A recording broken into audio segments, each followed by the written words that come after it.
This episode of Collin Votes is brought to you by Jeff for Collin County. If you would like to donate or volunteer or to get more information, please visit jeffforcollincounty.com.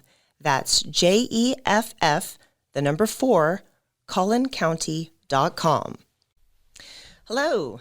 Today on Collin Votes, we're speaking with Jeff Williams, who's running for Collin County Commissioner of Precinct 4. Hi, Jeff. Hi, good morning. Hey, good morning. It's great to see you. You too. So, how's it been going so far?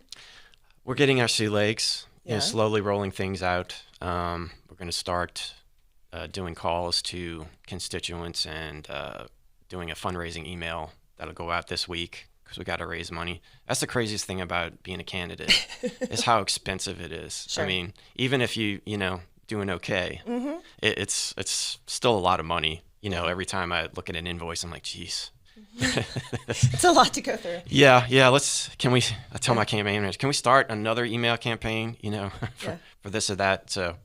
And it's so funny because I hear so many people kind of talk negatively about how politicians take money for certain interest groups and things like that. And it's like, well, it's a little tough to make it with just on your own, Yeah, it's not easy. And there are some interest groups out there that don't want you to take PAC money. That's very true. So it's a high wire act, to be sure. Yeah, it is. Well, let's start off with learning a little bit about who you are. Okay. So tell us a little bit about your background. Yeah, talk about me. Yeah, That's let's cool. talk about you. That's fun. Well, I was I tell a lot of people my backstory, being born and raised in New Orleans, growing up in a working class neighborhood that became increasingly, more black working class. So, and my parents weren't the types to say, oh no, don't go outside and play with those kids. They're like, no, get out of the house and do something. So as a result, I made a lot of friends in that neighborhood and at school too. So, that issue, just diversity, racial diversity is pretty much ingrained in me on a personal level. Sure. So I often talk about that when I talk to people or I'm dressing a crowd or something like that. So It gave you, I would imagine, a pretty good insight kind of like into the community, into the values, and maybe some of the struggles as well. yeah, definitely. And it makes it a lot easier for me to sit down with people of color, particularly in a region like Collin County. And in my precinct, which covers, West Plano, West Allen, parts of northern Dallas. It's a pretty diverse population. Yeah. So I actually, when I was canvassing over the weekend, in the cold, Right? Yes. I got a couple of, oh, poor you, bless your hearts, those kind of thing. But a gentleman actually invited me into his house. He was of Indian descent, and he told me some pretty disturbing things about the relationship between the Indian community in Plano and police. He even said that there was an escalation in crime in his neighborhood, and he felt like the Indian community was being targeted, for burglaries and stuff. I guess because there's, this line of thinking among criminals that they're affluent, and Sure. that's just one part of it. So, I mean, you never know what you're going to get, but it's those conversations that make it worth going out and going up and down blocks, knocking on doors. I mean, it's kind of another version of cold calling, which brings me back to my my early professional years. Sure. Where I'm just picking up my phone and dialing someone. This time it's not just knocking on their door, but when it's below freezing. Yeah. People feel like they try to be nice and they try to stand the door with you, and they're still in their pajamas and They it's don't like, want to be. Yeah. So you got to make your pitch and get out of there, and Sure. but sometimes it goes like I said, they'll invite you in. Some people are really nice like that, so it's cool. I would imagine a lot of them perhaps take it a little bit more seriously since you're out there in the cold. Yeah, they do. A lot of people appreciate it, Yeah. and particularly for the Democratic Party in Collin County. As long as you're a Democrat, that's a good start. Sure. For a lot of them. So they're like, oh, you're a Democrat. Okay, cool. We're voting. We're gonna vote for you. It's done. But back to growing up in New Orleans, went to high school there, went to college there, got my degree in finance, and then went to business school there also. Sure. So So that's one of the unique things that I'm bringing to the campaign, is, this business background, both in my education and also in the fact that I now, I've grown and own 2 small businesses here in Collin County. Right. I came up here after Hurricane Katrina, and I did some work up here in the financial services industry to begin with. So that gave me a lot of the experience that I needed. But I always had, I tell people when I was in college and I worked in the hotel industry in New Orleans, it's kind of like getting a PhD in customer service, because down there we've learned how to blend the formal with the informal, so we kind of treat people like family. And I think that helps me when I sit down with people that I'm just meeting for the first time, and particularly if we're from different backgrounds, it's an easier conversation to have. Yeah, I like that. That's good.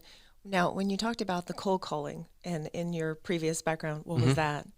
When I was first started out as a financial advisor, it was kind of like an internship. Oh. But because I was licensed, the brokers that I worked for weren't shy about giving here's a list, and just go down. Back then, it's a lot different now. Sure. Back then we would, pay some consumer information service for give me a list of all the people that own bank CDs in this zip code.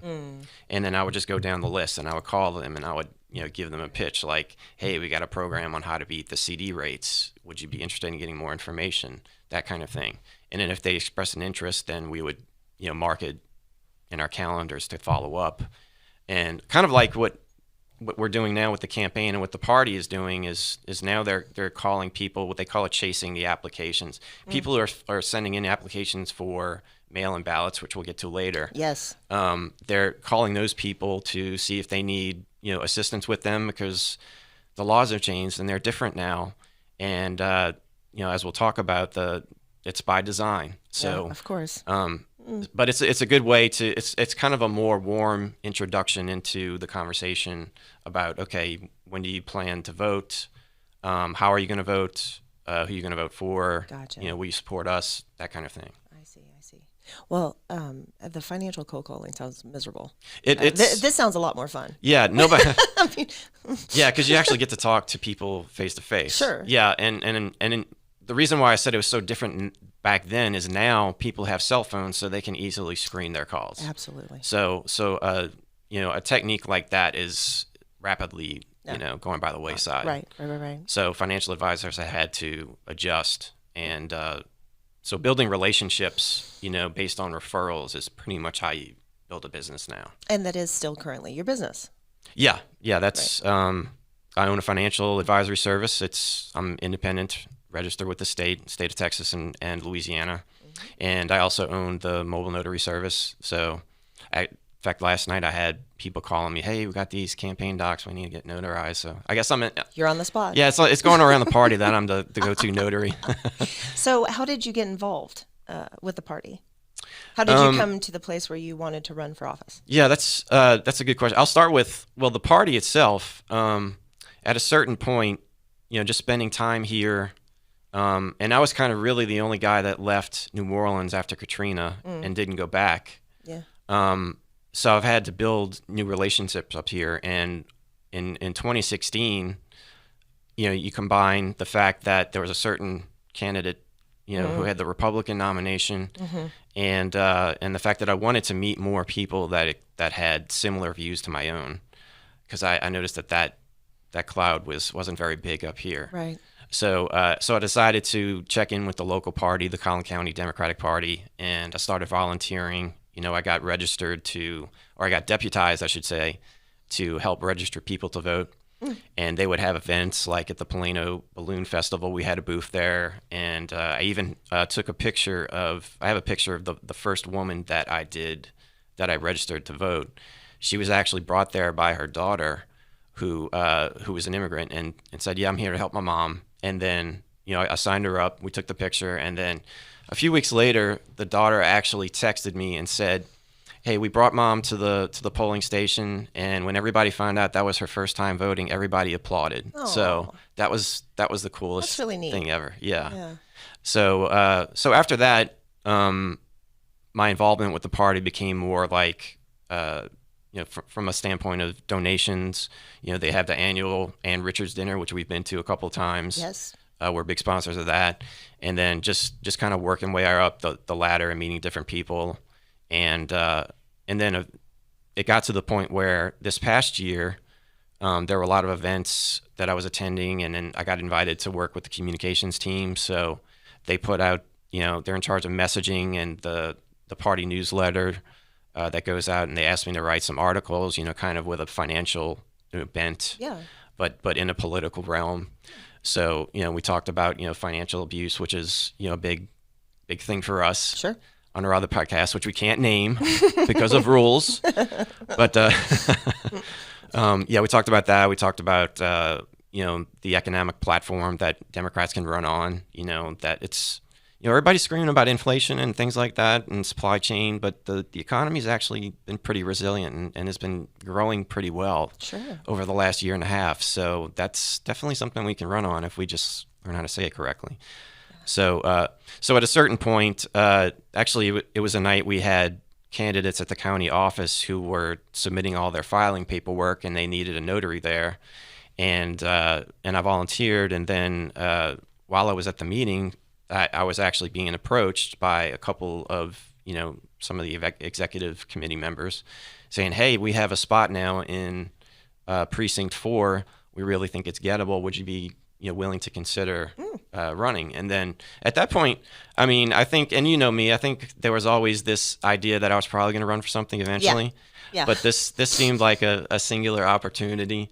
And so I said yes, and here we go. Sometimes you choose, and sometimes it chooses you. Yeah, and yeah. It was Destiny has a way of doing that for you sometimes. Sure was. But an interesting note: the reason why that seat came available was the Commissioner's Court for Collin County redrew the maps, and the Texas State Legislature also redrew the precinct and the county maps. That's right. So what happened was there was a person, her name's Romir. I'll say her name because she may end up being a guest here. Okay. She was initially lined up to run for this seat, and when they redrew the maps, and we're going back just to the beginning of November, the original drawings actually pushed her out of the precinct in terms of her her address. So some people actually stepped up and kind of raised a stink about it, and then they did it again, and it actually and then the new maps included her, but at that point she was just like, you know what, I'm going to run for Congress, and I'm going to do it over in Texas District 4. So that's what she's doing. All right. So that's how the spot came available. But the party seems to think, and I agree, that my race and the race in House District 70 are the two that are most likely to flip because of the new maps. So indirectly they may have given us a gift. Yeah. But yeah, but hopefully it's also going to be because of the quality of the candidates running. Sure. But you do raise a very good point. It seems like more than ever, you're really having to kind of like figure out all the new rules that keep coming up to box people out and kind of like fight for the issues that you really feel are important, to find a stage, to find a way to represent people. Yeah. And that's one of the things that's been an adjustment, is just having to stay on top of all the information. It's like drinking from a fire hose now, because I have to absorb it all. Sure. I have to stay current on pretty much everything. It's not like in my financial practice where I can turn on CNBC and see, okay, what's the story for the day? Which you mean which companies politics do I need is faster moving than finance? Yeah, I mean, go figure. But it's been an education in just learning how to adapt to that. And I mean, even when we get to the questions later about what kind of issues we need to address, even that is a moving target right now. So Sure. Absolutely. Well, the landscape has been so weird over the last couple of years, but the thing that seems to really stand out to me is, you seem to have this a very kind of like brass tacks demeanor. There's not a lot of high flown language. There's not a lot of jargon to understand. So even though you're processing all the new rules and information, you don't make it difficult on the people that you're dealing with. Well, that's kind of you to say.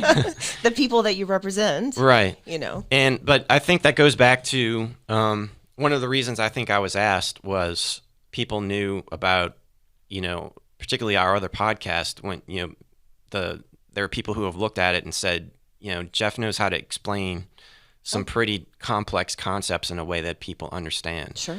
And I do think that there's an appetite out there for people who don't patronize the voters, can speak to them in a language that they understand, not talk down to them. It's not, we're not demeaning them. We're just saying people, we tend to overestimate the number of people out there that are, like very sophisticated in terms of their knowledge of language and of politics and of money. So I just forget that, I think it's one of those things where if you've been kind of in the system for so long, you forget how to translate out sometimes. Right. And because you're not necessarily so ensconced in a political system. Right. Like I still kind of have one foot out with the general people and one foot in, so I know how to translate back and forth, which is great. Right. I love that. Right. And I'll tell you, whenever I sit in with the communications team, that's the drumbeat that I keep making is messaging. We have to articulate better our ideas and why we're different and why people should vote for us. So sure. So let's talk about some of those ideas. Yeah. Right now, what do you feel like is kind of the biggest, difference or the biggest change that you're wanting to bring about as part of getting elected? What are you wanting to focus on? Well, as far as change goes, I've attended commissioner court meetings, which are public, by the way, and they happen usually every Monday in the middle of the afternoon. I don't know if that's by design, but the tenor of those meetings and the way that the current court deals with the public and even with people within their own party, because Collin County government is partisan. It's dominated by one party. I find that the politics have gotten ugly in a way that makes me uncomfortable, and that I frankly find disturbing. And I would like to see more people. And I won't go as far as to say we do need more Democrats in Collin County. We just need better representation across the board. There has to be balance. Yeah. But we just need to implore a sense of decency and empathy that's sorely lacking right now. So that's not necessarily a particular policy vision. It's just a general tone that I want to set. Not just in terms of leadership, but leadership, with a vision. Because I think we have gotten so fat and happy in Collin County that we've forgotten that eventually the ride's going to be over, and we're going to have to learn how to adjust. So what I'm trying to do is anticipate what the problems of the future are going to end up being. Gotcha. And right now people like to focus on things like infrastructure, because roads and bridges are important, but also because everybody is tired of the congestion. Sure. But that's where I think my background in business will be helpful, because I think, and I think this is somewhat unconventional, I think the best approach to dealing with our strained infrastructure system right now is to create these economic ecosystems that are closer to those congestive hotspots. Because if you were to look at a map of Collin County, like from a satellite view, and see where the populations are dispersed, they're actually not as evenly spread out as you might think. There's a lot more pockets of people, and that's where. So if we can find a way to reduce the amount of time people spend in their cars just locally, forget about the commutes that they make to work, then I think that will be a cheap way and a beneficial way to deal with that particular problem. And I mean, if we go to the whole idea of, okay, what, if we're gonna, we'll have to build new roads, we'll have to do that. I mean, over the next 30 years, there are people say it'll cost in the neighborhood of $13 billion just on new roads and bridges and interchanges and whatnot. But that doesn't include the money we'll need to fix the ones we already have. Right. So you probably double that figure, and that'll give you a better idea of what we're up against, just in terms of what it's going to cost. Sure. Yeah. Oh, good point. So tell me a little bit about the shortage in the sheriff's office, the Yeah, manpower. yeah. At a recent court meeting, they had the director of HR for Collin County give a presentation, and she said that currently, of all the positions that they have in the sheriff's office, 44% of them are vacant right now. Good Lord. It's astounding, and she went on to say that it's taking about 5 months to recycle, to get people hired into those positions, which is about a month longer than your average position in county government. Oh. So I do think that is a bit of a crisis. Part of it has to do with the fact that first responders are just overwhelmed right now. Yeah. And, you mentioned, what are the top issues that I'm concerned with right now? I really think that, first responders, our healthcare system is starting to feel the weight because the variants of the virus have driven up the number of people who are visiting hospitals. If you're vaccinated, you have a good chance you're not going to end up in an ICU. And we're actually seeing more ICU beds open up. So that's the good news. The bad news is we're seeing a much larger increase in the number of people who are getting infected. So obviously that's going to affect our ability to conduct business and also for, firemen, policemen, corrections officers at the jail, doctors, nurses, and in particular teachers are having to learn how to cope with this. And I'm worried that our public schools and our healthcare infrastructure is going to be crushed under the weight of the pressure that they're feeling right now. So I would say if there's a number one issue that we need to deal with right now, it's that one. Just the sheer weight of the pandemic and how it's weighing on us. Because I think a lot of people thought that we had reached a plateau. We got enough people vaccinated. People were starting to go back to work. Businesses were opening up again. But what we're seeing now is a surge. I mean, it's higher now than than at any point in the pandemic. So that's a problem that we have to deal with. So this is where your concept of creating a public safety advisory board maybe kind of comes in, tasked with assisting and implementing the policies of the court to kind of alleviate some of the pressure on these agencies. Right. Let's identify the hot spots and kind of focus on those areas. A lot like a police department in a major city might deal with crime. Mm-hmm. They have very sophisticated data systems now that show them what pockets of the population or the areas that they serve are most vulnerable to crime, or where crime is most significant. So that would be the reason why we need to impanel some people to identify, okay, where are the precise problem areas? Let's attack the source, right, as opposed to just some blanket policy that we think is one size fits all, or just kind of half-ass it. Yeah. And then I feel like you mentioned crime rates, speaking to kind of like the mental health status of a lot of people. I don't think that has contributed well to crime rates lately.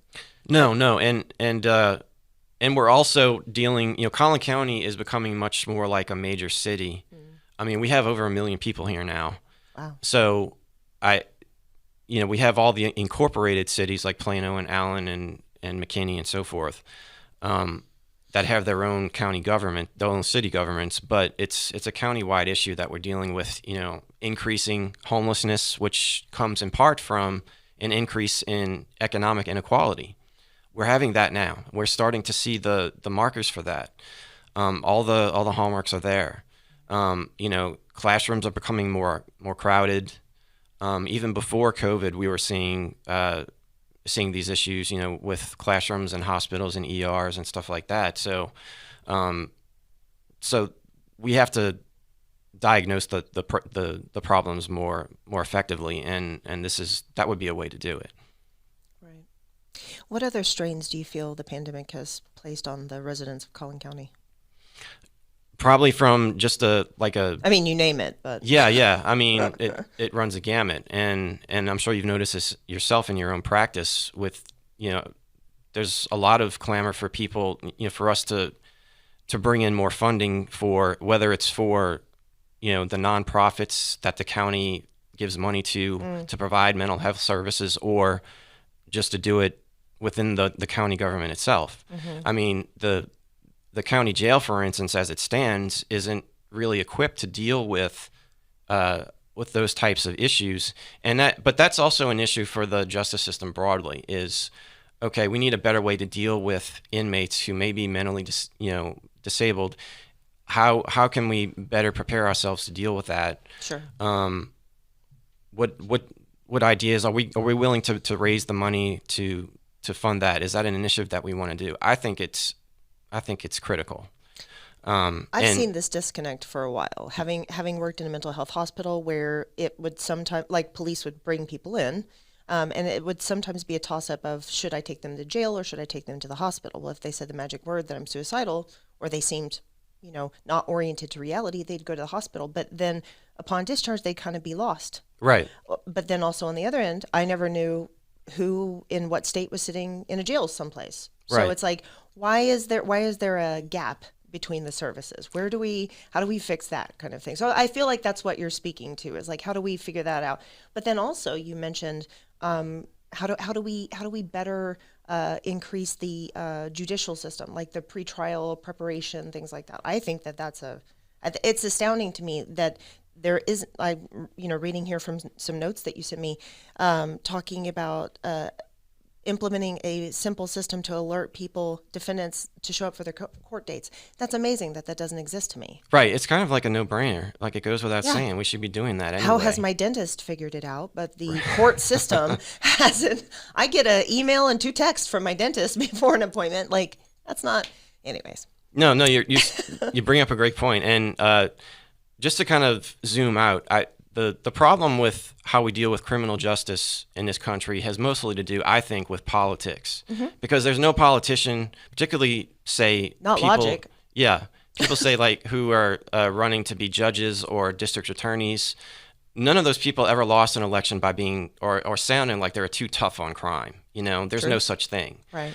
But unfortunately, it's created this mentality that we have to treat these people like they're less than human.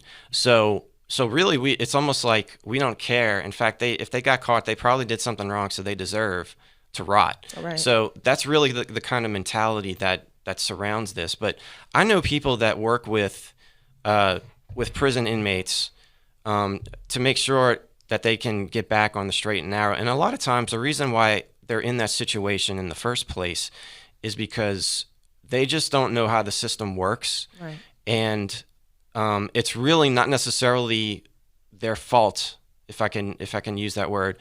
More like ignorance instead of like malignant. I did this on purpose. Right. Yeah. It's not an affirmative thing that they earned their way to hell. It's just because they're, could be that they're black and poor. Yeah. I mean, that's the bottom line. Below a certain level, the downward spiral is exceedingly fast. Right.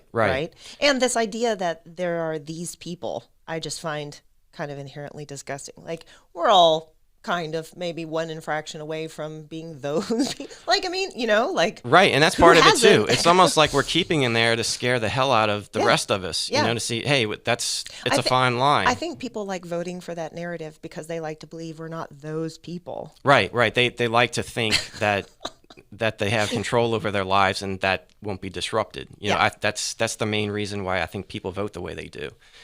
But going back to... Sorry, that was a tangent. No.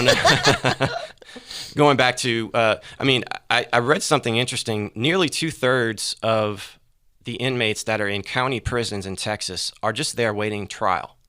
That's so wild. They couldn't afford bail. Yeah. So like you said, with the pretrial, diversion programs and what they have, these what they call personal bonds, where it's basically... a bail bond in reverse. Oh. You're not forced these people and their families aren't forced to come up with this money up front, but there is still a promise and a guarantee that they're going to show up in court, for their hearing or their appearance. So they still get a chance to go home. They just don't have to, go bankrupt trying to do it. And if we've seen cases of this, with real evidence in Kentucky and Colorado, where there wasn't any, and even in some cases in Colorado, there was actually better percentage of people actually showing up for their court dates if they were using personal bonds as opposed to bail bonds.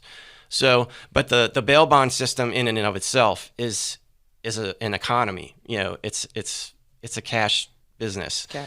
So, and prisons are becoming a business also. Yep. I mean, most of the prisons in my home state, Louisiana, are privately owned. So there is an incentive that's kind of built into the justice system to steer more people into prisons than we think. So as a businessman, I come from a more practical, point of view.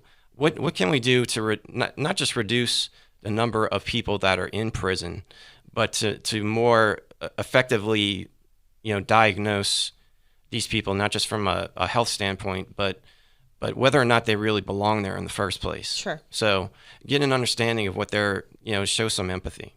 Right. So. Yeah, I like it. Okay. So let's see, what else? Is it time to talk about mail-ins yet or no?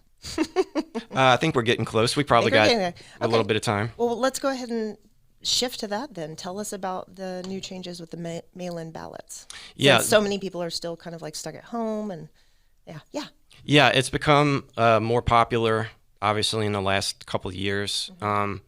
And the Republican Party knows this, whether it's in Texas or anywhere else. So, and there's been this assault on this idea that, the elections are tainted now, that we have to fix it. So now we're seeing, instead of finding ways to help people to get access to the vote, we're suppressing it. And this latest law that came down from the Texas state legislature is proof of that. We're already seeing it play out in Travis County, which is in Austin, and in Dallas County, where roughly half of the people that are sending in their applications to get mail-in ballots are being rejected. And the main reason is, and I'll hold this up for the camera, you're not going to really see the wording, but there's a whole new section here where you have to add either your state ID or driver's license number or the last 4 digits of your social security number. Oh. The problem there, and some people would say, okay, well, what's wrong with that? Well, the problem is a lot of people don't have both. Yeah.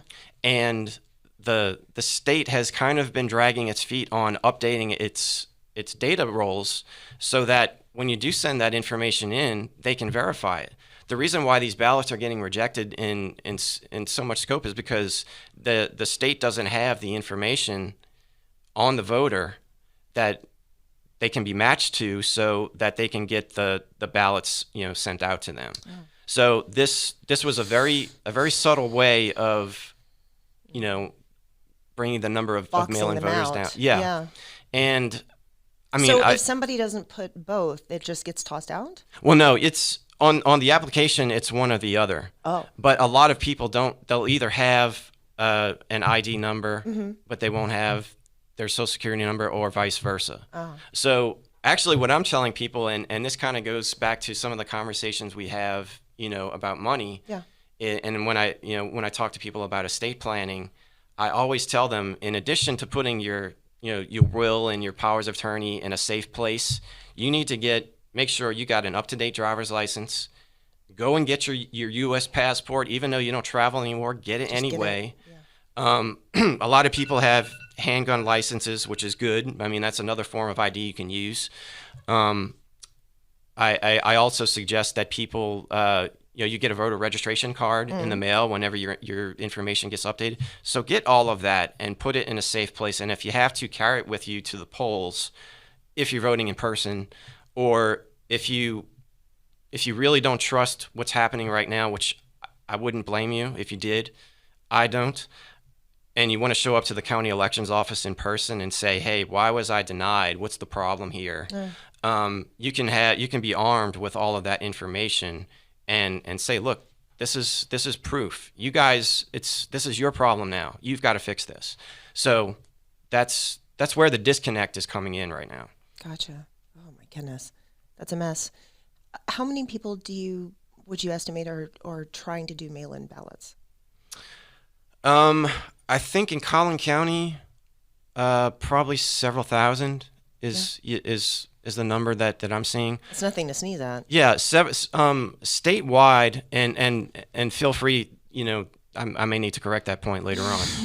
I don't know the exact number, but I do know that while this used to be bigger statewide, there were somewhere north of 700,000 people that either don't have the Social Security or the ID information to put on the logs. Somewhere north of 100,000 people, if they try to do it, the state isn't going to have the information that lines up. So, and that's come down some, but that'll still swing an election anywhere in Texas right now. Yeah. So yeah, we're not taking it lying down. This is serious stuff, and that's why we've decided to focus on that particular issue today. That's great. So I mean, I personally, if there's a way that you can vote in person, I don't pull any punches. I don't leave anything left to chance. Right. But obviously, mail-in ballots are for people who are generally over 65 and have a disability. Mm-hmm. Women who are pregnant, they may not necessarily, if they're late in term, they're not going to want to chance it. Yeah, exactly. Yeah. That's something that's built for them. So, or who work. Right. Maybe during polling hours right. Yeah. Just inconvenient. Yeah. And if you don't, let's say you have the means to vote, but you don't have transportation, then reach out to us. Reach out to the local party. Oh, great. I'm sure there's no lack of volunteers who would be happy to, to bring you to your polling place to do that. And also make sure that your vote is recorded and that they allow you to vote, because once you get to that table, something else could go wrong there. So it's just so sad that we've gotten to this point where it's harder for people to vote when in reality, and you would think the Republican Party, the party of limited government, would be out front on this issue. No kidding. Right? Yeah. And there's even a group now that Republicans for Fair Voting or something for the free vote, they lobby on behalf of voters. They're actually supporting the Democrats' voting initiative that we're trying to get through the House and Senate. Period. Yeah, well, that, but it's also it's a rite of passage for any American citizen. It is. So yeah, and it's guaranteed to us, and a lot of people have fought and bled for it. So the mere fact that people are actively trying to suppress it, and also it's based on a lie that our elections aren't safe. I mean, right now, there's in Texas state government, they're basically serving a constituency of one, and that one person is in Mar-a-Lago. He doesn't even live here. So just on his whim, he decided that he didn't like the outcome of the election in Texas, even though he won by several percentage points. He felt like the vote was too close, so he went out and threw a fit, and now the governor capitulated and just overnight made a decision. Okay, we're going to audit these 4 counties, which happen to be 4 of the biggest counties in Texas, which also lean heavily Democratic. Now, Tarrant is unique in that because it was Collin, Tarrant, and Harris. No, Collin, Tarrant, Harris, and Dallas. So they targeted those counties for an election audit. And, of course, Harris and Dallas are heavily Democratic. Tarrant flipped blue this last cycle. Oh. Which was... Wow. It was surprising. Yeah. On the presidential side. Collin was close. It was about 20,000 votes for the presidential ticket. So why they chose those 4, I don't know. But it took all of the local officials and magistrates by complete surprise. So even a Republican judge, Judge Whitney in Tarrant County, was like, okay, we're doing an audit now. Even he thought, this is ridiculous. There's nothing that I've seen that says that there was a problem with our elections. And there just there's no evidence that there's any chicanery or wrongdoing going on anywhere. So here's a question, because you mentioned, bringing your voter registration card to your polling place or, the thing. So when they redrew the districts, were voter registration cards reissued to the new district, or do you still have your old one that maybe you're not in that district anymore? They're going to have to reissue them with the updated information on there. I don't have a timeline as far as when people are going to get those, but I do think that there will be a concession by the poll stations that, okay, I mean, that's not your voter registration card isn't something that you have to show to get in order to be able to vote. You have to have a photo ID, basically. Okay. And that's why I emphasize the importance of, your state ID, whether it's an ID or a driver's license, a U.S. passport, because those are government issued state IDs. Gotcha. But I tell people it's good to have it because it's something that they mail to you and it's got all of your information on there. Yeah. So and it should tell you your nearest polling location usually. Right. Like right. You can look it up on a website. Right. Yeah. If you go to the Collin County Elections website, you can run a search and you'll be able to find out what your current voter registration information is and which races you'll be voting for and who currently holds the offices in those particular races. So so if I were to look up my own name, I live in Allen. I would find that I live in Precinct 4 for the Commissioner's Court. I live in House District 70. Okay. Obviously the statewide races don't matter, but so those are just a couple of examples of what you'll see there, but it'll give you a better idea, especially since they redo the maps and the lines are everywhere now. So you'll be able to get an idea. But we're actually trying, in my campaign in particular, we're trying to get out slates so that people can see what the ballot looks like and where we are on the ballot. I'm pretty far down because mine is not a big race. No. It's going to start with with the congressional races and the governor's race. Beto's running this year, so we're hoping that's going to drive some turnout. Sure. But there are a lot of and for Congress, I'm in TX3, so the 3rd district is the one I'll be voting in. But like I said, you'll be able to see all that information, but you have to go to the website and you have to dig it up. So even then, it's not. Yeah. Even though they can provide it to you, it's. I mean, and we forget there's still a whole generation of people that really haven't integrated with technology yet. No, I also think that there's just a huge generation of people that don't really fundamentally understand the importance of local elections. Right. I mean, just take, for example, something that I've talked about often with clients is the Senate Bill 8 that passed not too long ago with the 40-day abortion ban, and there was gun stuff in there as well. Like there was a bunch of stuff in there that a lot of people disagreed with. Right. And then you would hear on national news, I heard Caitlyn Jenner saying, well, the people of Texas wanted this. And I'm like, no, we didn't. That's what you don't understand. Yeah. We, the people, did not vote for, we voted for the people who then did this. But, right. Which is why that's important. So understanding how these things, because local or statewide like events, bills, things like they can greatly impact your life. Yeah, of course. But we miss that. Yeah. And it's the tail that wags the dog with national stuff. So it is very important. And I'm finding just through canvassing and talking to voters that a lot of them don't necessarily know how their local government works. For instance, I mean, in Texas, the county commissioners' courts, I mean, you have them in all 254 counties. It's kind of like the backbone that, blends local government with state government. Sure. And in times of crisis or emergency management, the county judge and the commissioner's court is in charge of managing those programs at the local level. Right. Now, obviously, when we're talking about something like a hurricane, when an entire region, a whole part of the state is being affected, or in the case of the cold snap, there's going to be much more of a coordinated effort to deal with those problems. Sure. COVID was different because it wasn't like this big blanket cloud that a snowstorm or a hurricane could provide. Sure. Every court, every county judge was kind of left to his or her own devices to figure out how they're going to manage it from an emergency perspective. Yeah. And that's where a lot of the conflict came in. And, you have some people saying, well, the county judge should have, all of these emergency powers so that they can move nimbly, which I agree with in part.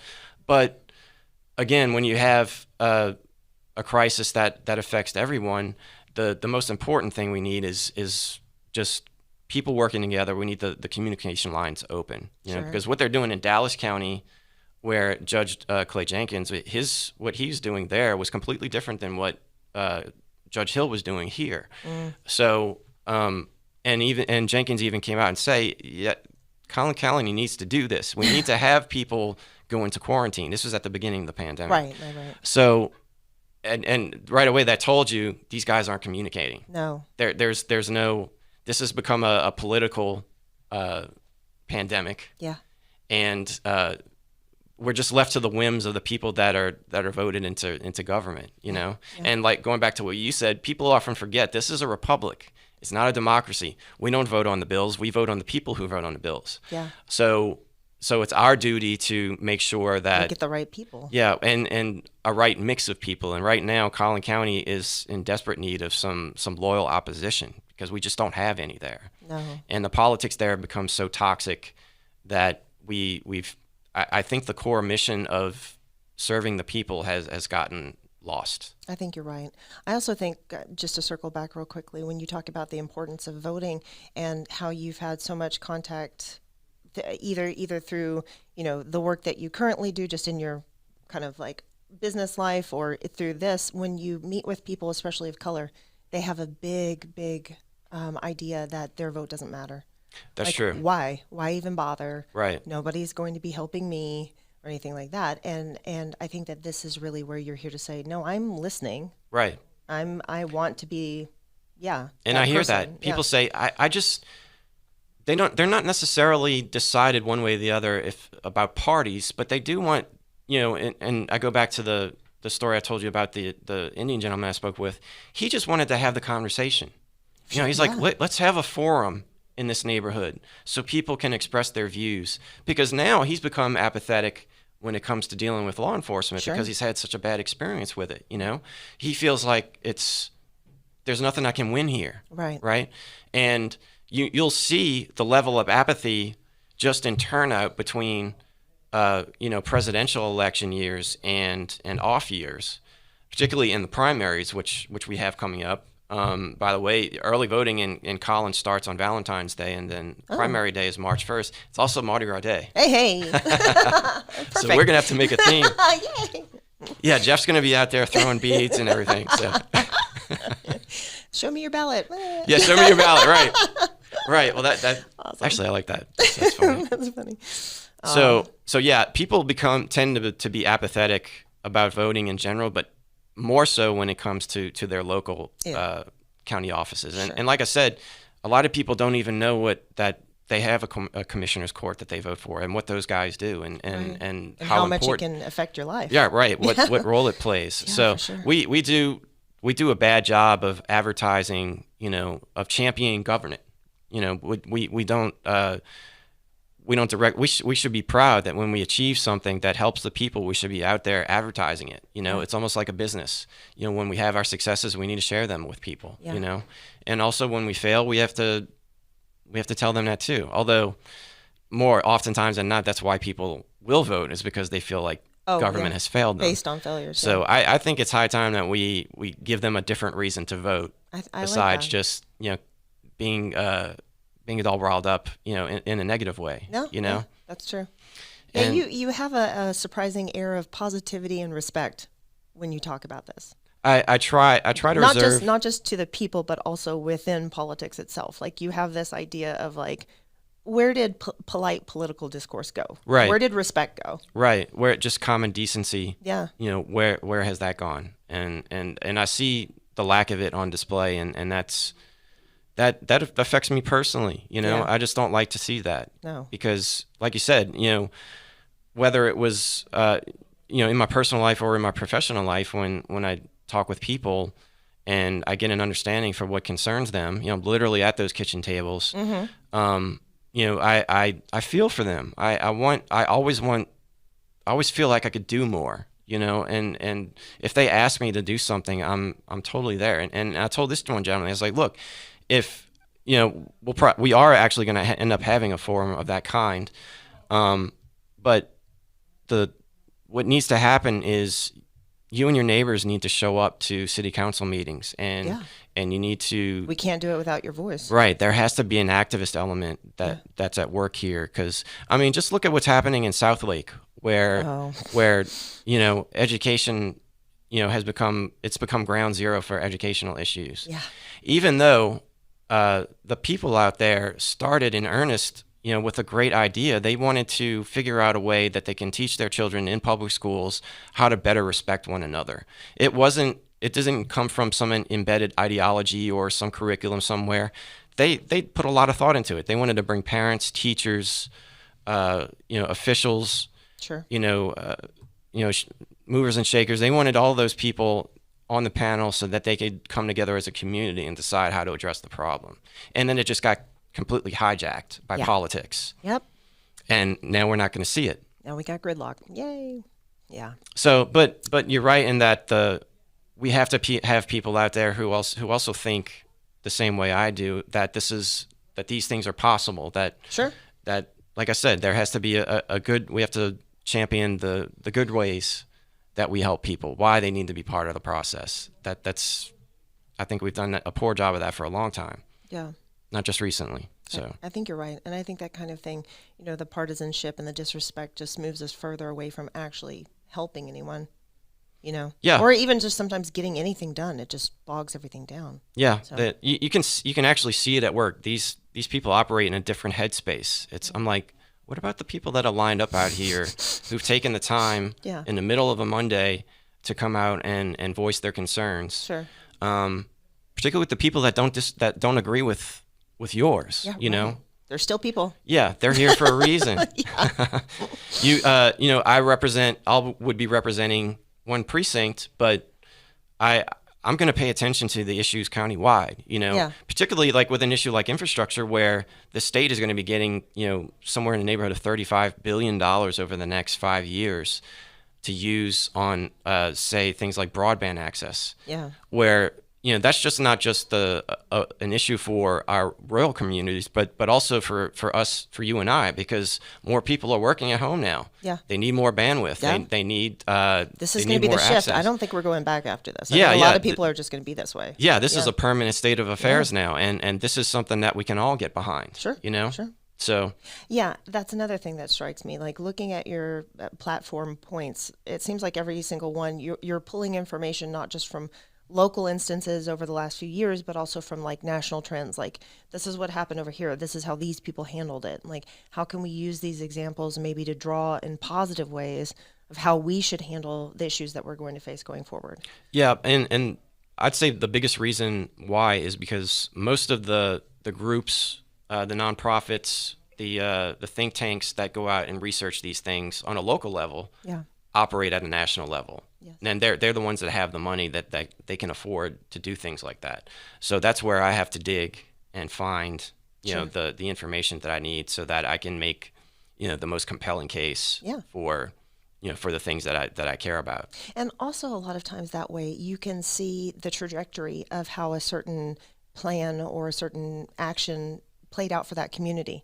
Like you can use it as like a research study. Like, well, they made this choice and it went this direction. So maybe if we could not do that. Right. So, yeah. And sometimes they highlight some very important differences. Like I said earlier about how we're a fat and happy county. Mm-hmm. We think, and it's true. I mean, the average salary is close to $100,000 in Collin County, but people, there's still a gap between who has realized those gains and who has not, True. And it takes sometimes like a national group to study that on a local level and actually see, okay, are our people really benefiting from this rise in quality of life, and the research bears out that no, while all incomes have gone up, they haven't all gone up at the same rate. Absolutely. So there's still a gap there.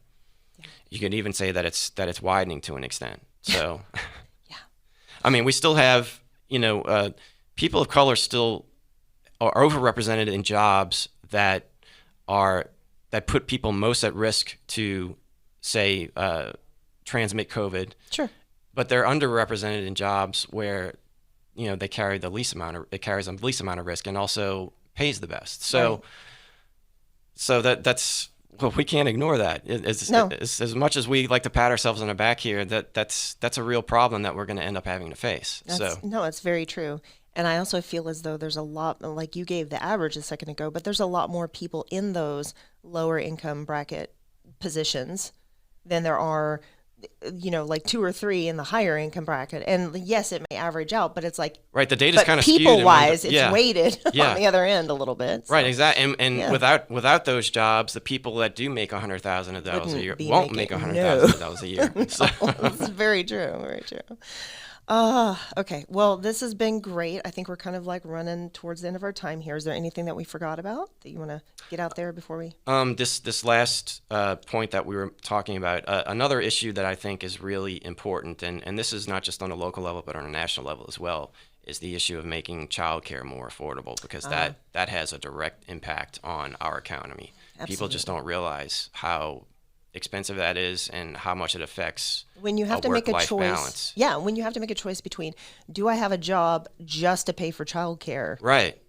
I might as well just stay home. Right. Right. Yeah. So then you can't really have a 2-income household sometimes. Yeah. So that's going to be something that we'll be trumpeting, you know, going forward, you know, hopefully through the primary and beyond. So, sure. And, you know, luckily we'll have some other candidates that will be coming on later that will share their views, and I think you'll hear some similar echoes. I can't wait. As well. Yeah. The party has a lot of candidates in this primary this year, which is, you know, we're kind of surprised, but it's good, and it's a diverse group. I mean, House District 70 has 3 candidates right now. We have 1 Latino, 1 Latina, and we have another woman. So fantastic. Yeah. So our diversity is on display here. And that's going to be an interesting race to follow. Yeah. Oh, that'll be fun. Okay. Not just mine. Well, this has been very informative, very fun. Oh, no, this is great. Always love talking to you. All right. So, guys, if you would like to learn more about Jeff and his issues and his platform, you can go to, is it jeff4collincounty.com? Right, jeff4collincounty.com. Okay. And you told me you can either use the number 4 or you can spell out FOR. FOR, right. Either one will get you there. And we're all over social media, so you can go on Facebook, Instagram, Twitter. We're constantly updating, and especially now that we're doing these podcasts, this will be you know, just another thing to promote. So. Sure. So once again, this has been Jeff Williams running for Collin County Commissioner in Precinct 4. That's right. I'm your host, Shauna Monahan, and this has been Collin Votes. Thanks for listening. See you next time.